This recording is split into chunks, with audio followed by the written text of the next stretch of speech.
السلام علیکم اسٹوڈنٹس، آج ہم جماعت نحم کا مضمون پڑھیں گے اردو، اور آج کا ہمارا عنوان ہے قدر ایاز۔ قدر ایاز لکھا ہے کرنل محمد خان نے، اور ہم اپنے پچھلے لیکچر میں کرنل محمد خان کا تعارف پڑھ چکے ہیں، اور اس کے علاوہ پیج نمبر 87 جو ہے اس کا 2 پیراگراف پڑھ چکے ہیں۔ آج ہم اس سے جو ہے نا وہ 3rd پیراگراف شروع کریں گے۔ اس سے پہلے میں آپ کو الفاظ معنی سمجھا دوں۔ لفظ ہے بے فکری۔ بے فکری ایک عام لفظ ہے جو آپ اپنی تحریر میں پڑھتے ہیں۔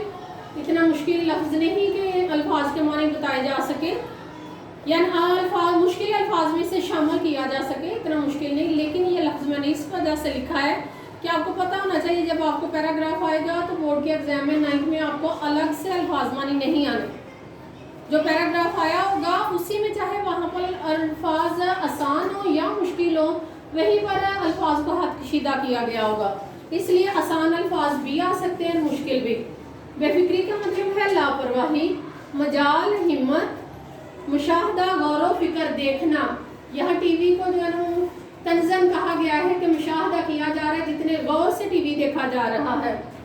وقل ہونا، شرکت کرنا، کسی بھی چیز میں جو ہے نا وہ انٹرپٹ کر دینا، شرکت کر کے جو ماحول چل رہا ہے اس کو خراب کر دینا۔ ان سے مراد ہے محبت۔ پلا لفظ یہاں پرورش کے لیے استعمال کیا جا رہا ہے، جیسے ہم کہتے ہیں کہ جو ہے وہ اس بچے کو بڑے پیار سے پالا گیا ہے، لفظ پالا کی طرح ہی لفظ پلا ہے۔ آگے لفظ ہے گنوار۔ گنوار سے مراد ہے جاہل، یعنی گنوار جو نہ جانتا ہو، جو نا واقف ہو۔ اس کے جاہل کے علاوہ ہم ناواقف بھی اس کا معنی لکھ سکتے ہیں گنوار کا۔ گول کمرہ، گول کمرے سے مراد ہے ڈرائنگ روم۔ ڈرائنگ روم کیا ہے؟ بیٹھک، وہ جگہ جہاں پر مہمان کو عزت کے ساتھ بٹھایا جاتا ہے، اسے پہلے گول کمرہ کہا جاتا تھا، اب ہم بیٹھک یا ڈرائنگ روم وغیرہ کہتے ہیں۔ نزول سے مراد ہے نازل ہونا، اترنا۔ یہاں لفظ اس میں آئے گا شان نزول، یعنی کوئی بھی چیز نازل ہونا جو ہے۔ طرفین سے مراد ہے فریقین اور طرفین ایک جیسے ہی آپ کو الفاظ آگے، معنی اس کا یہ ہے اصل میں طرف ایک طرف اور 2 طرف ہوں تو اسے طرفین کہتے ہیں، یعنی 2 پارٹیز، 2 افراد جن کے درمیان تنازع چل رہا ہے، جن کے درمیان جھگڑا چل رہا ہے۔ ٹھیٹ سے مراد ہے خالص۔ اس میں جو لفظ استعمال ہوا ہے وہ ہے ٹھیٹ پنجابی، کوئی بھی، یہ اصل میں پنجابی اور اردو کے لیے یہ لفظ استعمال ہوتا ہے۔ ٹھیٹ پنجابی یعنی خالص پنجابی۔ قباحت، نادانی، بیوقوفی۔ صافہ باندھنا، سر کو ڈھانپنے کے لیے جو کپڑا استعمال کیا جاتا ہے اسے کہتے ہیں صافہ۔ خفیف، معمولی، تنازع، جھگڑا، برہم، ناراض۔ جی اب آئیں تشریح کی طرف۔ Page number 87 paragraph number 3۔ سلیم میاں جو ابھی میٹرک کے امتحان سے فارغ ہوئے تھے، پہلے تو مجھے یہ بتائیں کہ سلیم میاں کون ہے؟ کرنل محمد خان جو اپنی کہانی، اپنے بیتے ہوئے واقعات بیان کر رہے ہیں، وہ اپنے بیٹے کا یہاں پر ذکر کرتے ہیں کہ میرا بیٹا جس کا نام کیا ہے؟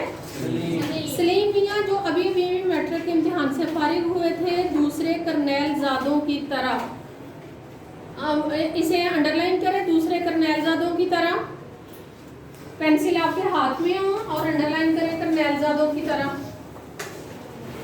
سب سے اہم بات جو یہاں پر بیان کی گئی ہے وہ یہ ہے کہ انسان جس ماحول سے تعلق رکھتا ہے اس کی سوچ اسی ماحول کی طرح ہو جاتی ہے۔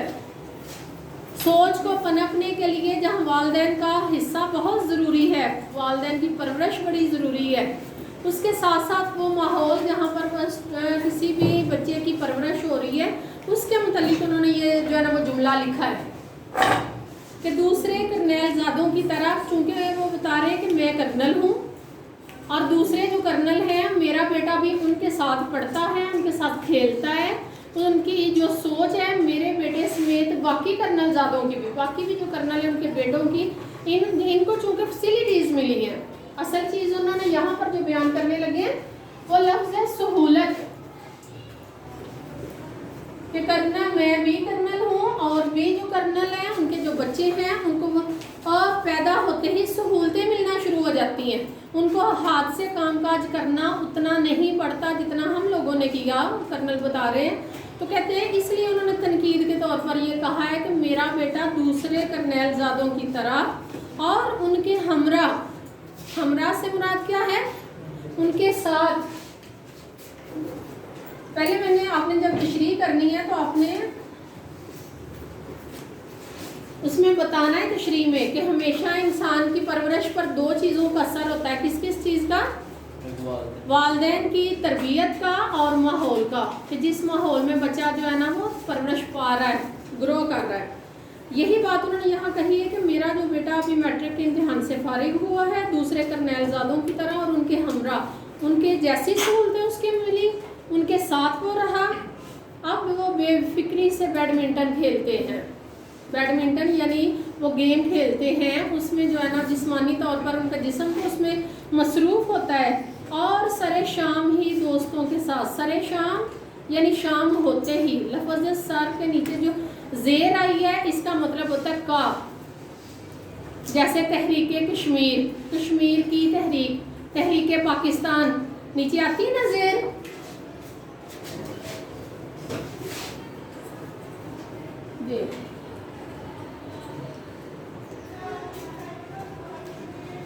یہاں پر زیر آ رہی ہے تحریک کشمیر، زیر کا مطلب کیا ہوتا ہے؟ کا یا کی۔ یہاں پر کون سا لفظ آیا ہے؟ سر شام۔ سر شام کے نیچے جو زیر آئی ہے اس کا فائد کیا مطلب ہے؟ سر شام کے نیچے زیر آئی ہے، اپنی کتاب دیکھیں، زیر کا کیا مطلب میں نے بتایا ابھی؟ کا یا کی۔ کہتے ہیں سر شام ہی دوستوں کے ساتھ ٹیلی ویژن کے سامنے جم جاتے ہیں۔ کہتے ہیں میرے بیٹے کی بھی یہی روٹین ہے، میرے بیٹے کے علاوہ باقی کرنل زادے جو ہے، زیادہ کہا جاتا ہے بیٹے کو، یعنی کرنل کے باقی کرنلوں کے جو بیٹے ہیں میرے بیٹے کی طرح پہلے فارغ ہیں، وہ آج کل انہوں نے میٹرک کے ایگزام دیے ہوئے ہیں، پہلے وہ بیڈمنٹن کھیلتے ہیں اور اس کے بعد شام ہوتے ہی کیا کرنا شروع کر دیتے ہیں؟ ٹی وی دیکھنا شروع کر دیتے ہیں۔ جم جانے سے مراد ہے کہ ان کو ہلا کوئی نہیں ادھر سے سکتا جب تک وہ اپنا فیورٹ پروگرام جو ہے نا ٹی وی پروگرام نہ دیکھ لیں۔ کیا مجال سے مراد کیا ہے کہ کسی کی ہمت نہیں، جو کوئی غیر ان کی مرضی کے علاوہ کوئی شخص، غیر سے مراد ہے کہ جس کو انہوں نے اپنی کمپنی میں اپنے ساتھ بٹھانا ہے، وہ ان کے ساتھ بیٹھ کے جو ہے نا وہ مشاہدہ کرتا ہے، وہ ٹی وی دیکھتا ہے، لیکن اس کے علاوہ کوئی نہیں دیکھ سکتا۔ لفظ غیر کا ادھر کیا مطلب ہے؟ ان کی مرضی کے علاوہ کوئی اور۔ کہتے کیا مجال کہ جو کوئی غیر اس مشاہدے میں مخل یا شریک ہو، کہ صرف وہی دوست بیڈمنٹن کھیلتے ہیں، صرف وہی دوست بیٹھ کے ٹی وی دیکھتے ہیں، سوائے اس کے کہ ہمارا بوڑھا ملازم علی بخش۔ اب یہاں پر ملازم کا نام آیا علی بخش، عنوان کا نام کیا ہے؟ قدر ایاز۔ کس نے، میں نے کل آپ کو اس کے بتایا تھا کہ یہ کس سے متاثر ہو کے لکھا گیا ہے، نام دیا گیا ہے؟ علامہ اقبال کی نظم سے، اور وہ علامہ اقبال کے ہی اپنا جو ان کا ملازم تھا جس نے 40 سال تک علامہ اقبال کی خدمت کی، ان کا نام بھی علی بخش تھا، اور یہ ملازم بھی وہ بتانے لگے کہ یہ ملازم بھی میرے پاس شروع سے ہے۔ کہتے ہیں اس کے علاوہ ہمارا بوڑھا ملازم علی بخش، ان کی تواضع کیا ہے؟ خدمت۔ ساتھ لکھتے جائیں الفاظ جو یہاں پر نہیں میں نے لکھے، میں بتا رہی ہوں، آپ لکھتے جائیں۔ علی بخش ان کی تواضع کے لیے، ان کی خدمت کے لیے کمرے میں خاموشی سے داخل اور خارج ہوتا رہتا، چھوٹے چھوٹے فکروں میں دیکھیں کرنل محمد خان ساری جو ہے نا وہ سچویشن بتاتے جا رہے ہیں، حالات بتاتے جا رہے ہیں۔ کہتے ہیں کہ علی بخش کو اتنی اجازت نہیں تھی کہ وہ بھی بیٹھ کے ٹی وی دیکھتا، وہ کیا کرتا تھا؟ خاموشی سے جاتا تھا، ان کی خدمت میں جو پیش کرنا تھا پیش کرتا، اور خاموشی سے باہر، خارج سے مراد ہے باہر آ جاتا۔ علی بخش کو یوں بھی سلیم سے انس تھا، سلیم سے پیار تھا، اسی کے ہاتھوں میں پلا تھا۔ یہ بات ادھر واضح ہوگی کہ علامہ اقبال کا جو تھا دیرینہ ملازم 40 سال، چھوٹی بات نہیں ہے، 40 سال کا شخص جو ہے وہ کاروبار کر رہا ہوتا ہے، اپنی لائف میں مصروف ہوتا ہے، اپنی خاندانی زندگی میں مصروف ہوتا ہے 40 سال کا شخص۔